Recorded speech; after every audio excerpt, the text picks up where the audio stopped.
Nate, where did you go? You disappeared after getting out of the bath. Did you go out? Hey, Nate. What? Where did you go in the middle of the night? I'm scared that something might happen to you. Please, come back quickly. Something like what? Getting stabbed by a psycho? Huh? What did you just say? Our son Josh lost his life to a robber's attack, and you can make jokes like that?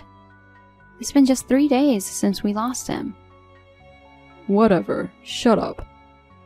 What's with that attitude? Doesn't our son crossing over bring a sense of closure for you as well? What do you mean? In simpler terms, our relationship ends as of today. Marina is really down, so I've decided to protect her with all my might. Josh's funeral is over and I'm going to marry our son's widow. Are you cheating on me? That means you did that to Josh? You did it intentionally to be with her? No way. Did you see her crying at the funeral? Do you think that was acting? If so, she should become an actress. Right? Besides, I always go straight home after work. I don't have time for an affair. I guess. They've been married for 2 years and I've harbored feelings for her. Even so, they didn't visit our house frequently and we didn't have many meetings. Wait a minute. Did you secretly meet with her behind my back, did you? What's wrong with a father visiting his son's house? Josh went to the other side, and I saw an opportunity to make a move. Are you serious? She genuinely loved Josh. That's why I think as father who has similar faith with Josh can start a new life with her. Is Marina saying the same thing?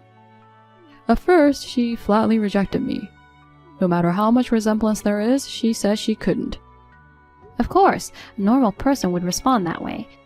I'm relieved that Marina is not as foolish as you are.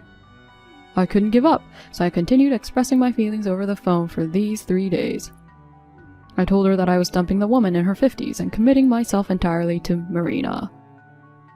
If you're uttering such words, you're the older one, and to a 25-year-old like her, you're an old man either way. Marina would never agree to be with you. It's pathetic to have such delusions at 50, so stop it. Well, well, well. She said we could be together if you agreed to the divorce. No way. Marina accepted my love. Age doesn't matter. We love each other. No one can stop us. She's your son's wife. Don't you feel sorry for Josh? I don't care about a fool who got stabbed by a robber and died. Josh saved a child. Don't say such things. He protected customers as a bank employee. It's an honorable thing. I always hated his hypocritical attitude. What? He's been an honor student ever since. Weren't you always bragging about him being such a hardworking and outstanding son? I lied because I didn't want to be embarrassed about being jealous of our son. So deep down you've always been jealous?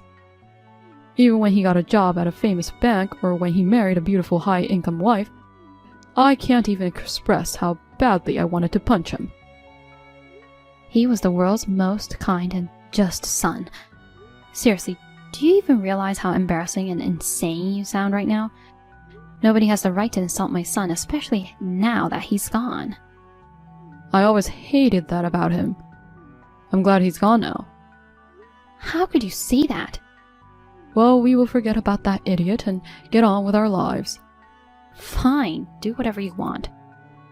Good. Fill up the divorce papers now. I'll pick them up while you're at work. So you are not coming back?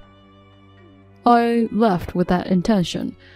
I can't live with an old lady who doesn't understand obvious things like that.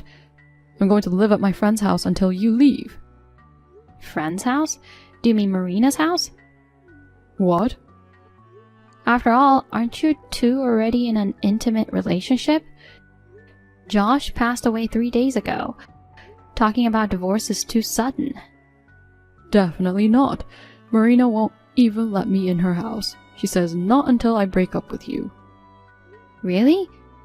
I'm serious. That's why I want to leave you as soon as possible. but we have to talk about a lot of stuff, like property divisions. And there's one more thing I want to tell you about Marina. What?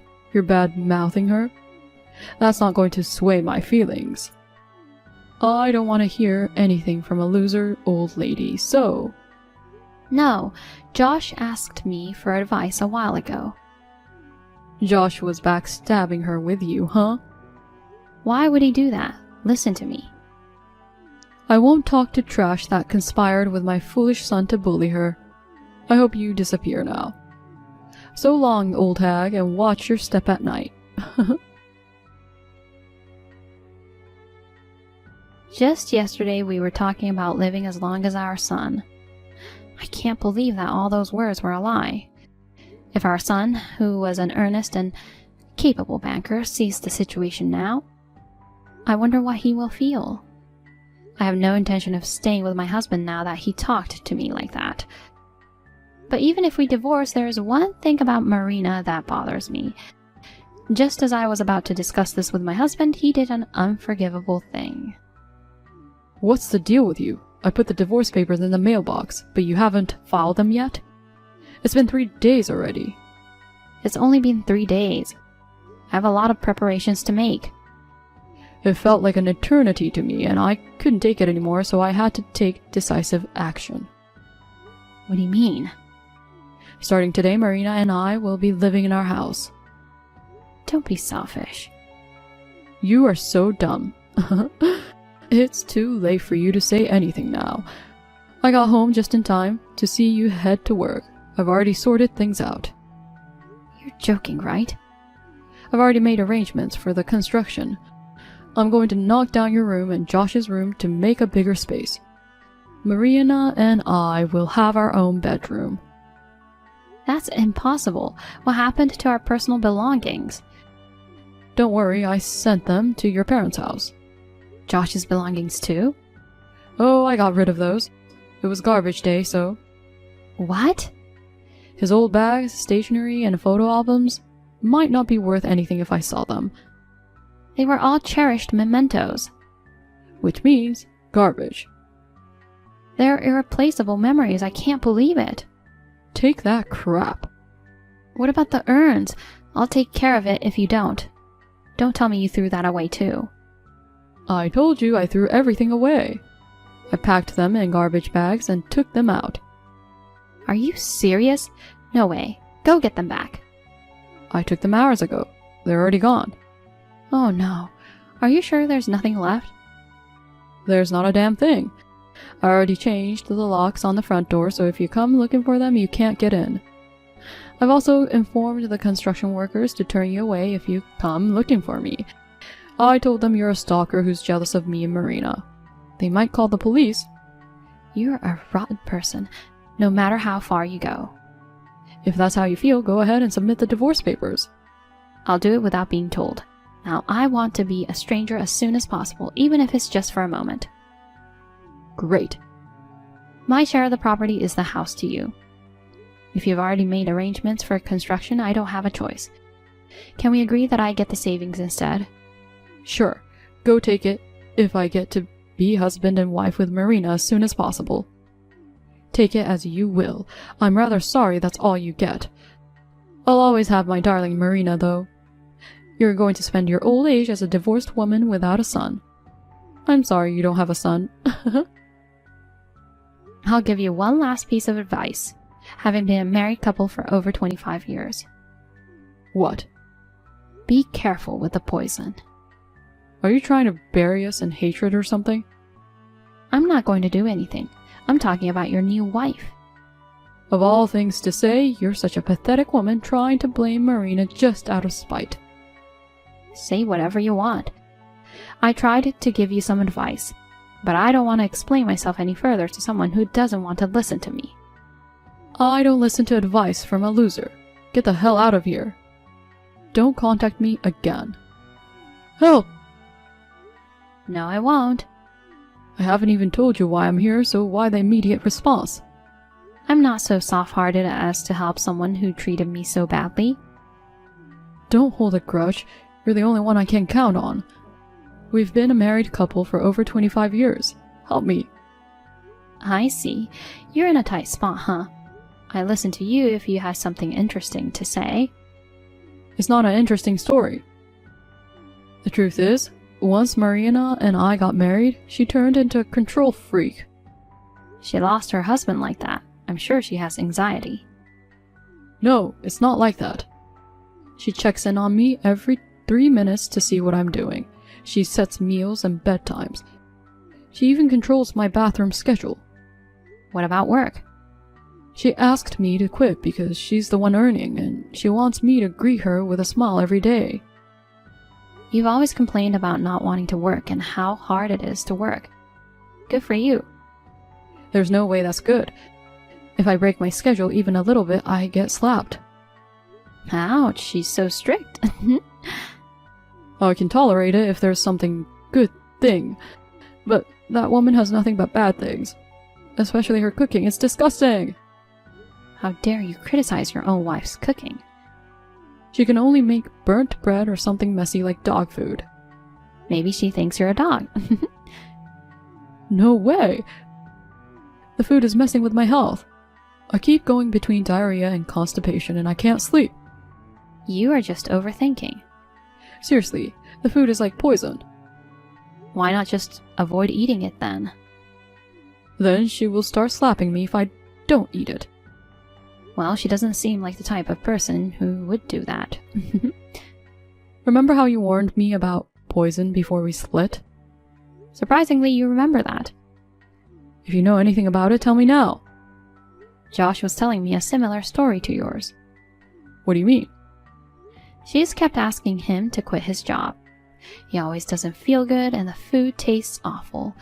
She slaps him if he eats out, and he is thinking about getting a divorce. That's exactly what I'm going through. This is all new to me. Her behavior was different when I visited their place. Marina was probably acting at that time. Josh told me about it secretly. When I heard that, I got a PI to look into it.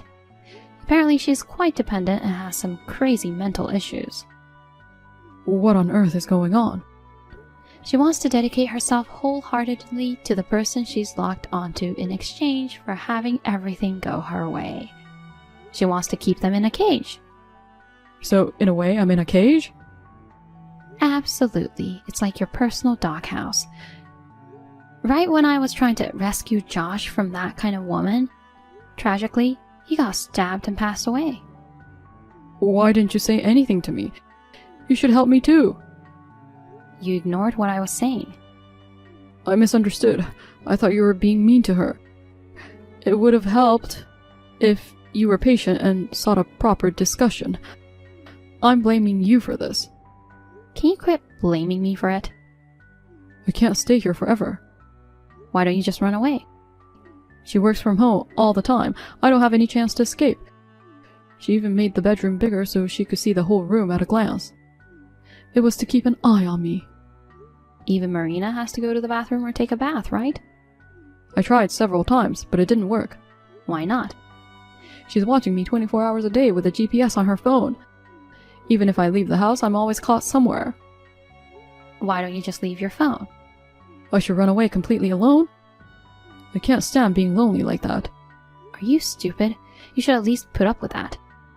Do you have any idea the fear that she might catch me in a situation where I can't contact anyone? Then why don't you call the police and get help? I can't. The phone is probably tapped too. How do you know? She is good at that kind of thing. I've implied before that I'd call the cops because I really couldn't take it anymore.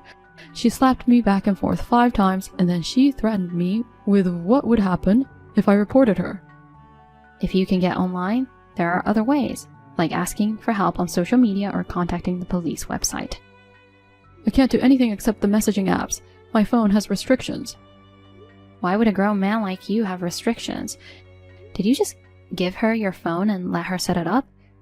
She got us matching phones when we got married. She insisted on doing all the settings for me. Jesus, I'm sure she found it easy to control you. Don't make fun of me. All my contacts were erased except you, so I'm under siege. I'm sorry to hear that. You're the only one I can count on now. Help me out. You're the one with the evidence when you investigated her. Use that evidence for me and report her. I don't want to. Why not? We used to be together for 25 years, and your ex-husband is suffering like this. It's not enough. What? I hope you suffer even more for throwing away Josh's urn and taunting him. You're still mad at me about that? Of course. I'm not going to forgive you for the rest of my life. If you help me, I'll go to the garbage disposal and bring you the urn. Then you will forgive me? Are you stupid? Do you think I will forgive you like that? Why don't you burn as garbage just like Josh's belongings? Then I'll forgive you. Because there's nothing else you can do now. It's already burned. It's still here. What? After you said you threw them, I rushed to the landfill. The staff noticed it and it was kept safely. What the heck? Then why are you so mad at me? The urn was safe, but the rest was burned. My memories of Josh are now gone. And how can you have that kind of attitude? I will apologize and do whatever you ask if you help me. It's different if you will apologize to me just because I asked you to. How on earth can you help me then? You already investigated Marina. The only thing you have to do is report it to the police. There's nothing I could do, and you should realize that by now, you worthless piece of trash. What? Why do you think Marina kept my contact information on your phone? Did she overlook erasing it or something? No, she knows that I won't help you. What are you implying? After our divorce, I encountered her and had a conversation. Well, I have to talk to her about alimony, you know. You talked to her? Marina pledged to provide $10,000 in alimony and offered a sincere apology. So, I've chosen to forgive her. When did this happen? I didn't know anything about it. At that point, I gave her some advice. What advice? My ex-husband is the type to wander around aimlessly. It's better to keep a close eye on him. No way. Oh, I probably told her about your phone addiction, suggesting it would be simpler to monitor you using GPS. You told her that? I also suggested to her about restriction settings on the phone. So it was all your plan? I didn't expect that she would tap on you, you know. It was her own psychotic decision. Other than that, I suggested everything. Feeling hopeless now? Oh my god. How could you do this to me? Are you happy that I'm suffering now? Of course. Since Josh passed away, I might be smiling for the first time. She left my contact info for this moment. Enough already. If I continue living like this, I won't last 6 months, and I'll end up in the afterlife. Josh wouldn't have wanted this, right? You, who threw away Josh's urn and belongings, don't dare to utter Josh's name. You're going to fall under her poisonous fangs. You should apologize to Josh with your life. No, I don't want to die. Oops, I was wrong. Josh is in heaven, while you're destined for hell. I guess you won't meet him in the afterlife. No! After that, it seems Nate endured a life of bondage for a while. He finally made up his mind, left his phone at home, and ran away. However, it appears a GPS was sewn into the collar of his clothes. He was captured by Marina. Only God knows what happened next. The other day, I heard that the girl our son saved has entered junior high school. She, her parents, and some bank executives expressed their gratitude for our son. Once again, I was genuinely relieved that I was able to retrieve the urn. Keeping our son's sense of justice in mind, I want to continue living my life in good spirits.